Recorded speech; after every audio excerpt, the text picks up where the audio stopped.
Golden State Warriors Houston Rockets Game 2 of the first round presented to you by TNT on the NBA 2024-2025 playoffs.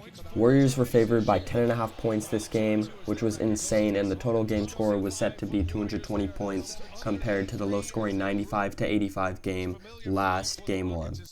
Nothing new for the starting lineups. Brandin Podziemski getting the start again, and Moses Moody actually hopping in the lineup once again today.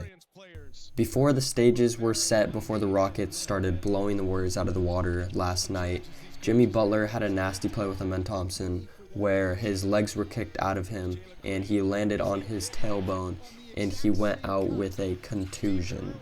This pelvis contusion stopped him from entering the game at all the rest of last night's game and will probably shut him down for the rest of the series if we're being real. This pelvis contusion, the pelvis is basically where the tailbone is if you don't know, and because he landed on it so hard, I'll show you the clip, it's probably going to knock him out for the rest of the series and the rest of playoffs. So this could be the sway in this potential 7-game series between these two teams. On top of this unfortunate news, Brandin Podziemski is still recovering from a sickness, so he only played 14 minutes last night and got 0 points with a plus-minus of -11 and did absolutely nothing. 0 steals, 0 blocks, 0 field goals, 0 rebounds. Like, he legit did nothing for the Warriors last night. Took up space.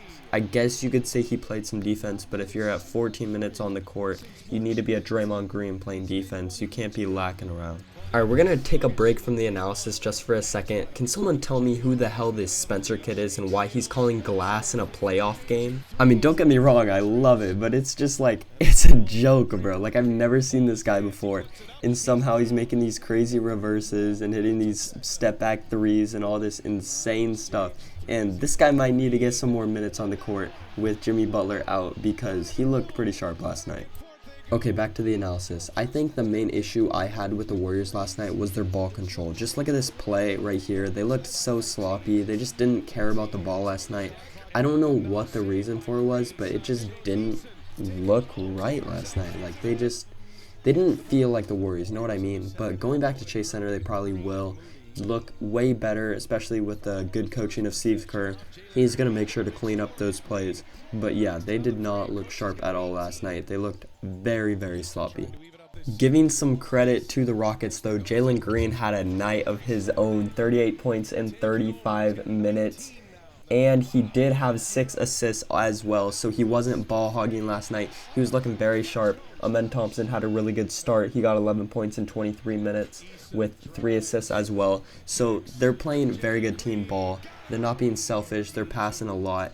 And they're finding a lot of good drives to the rim when they need to. I feel like in Game 1, they were going for a lot of drives to the rim and missing a lot. But in this game, they were taking better care of the ball and having a lot of alley-oops and stuff like that just made them look better.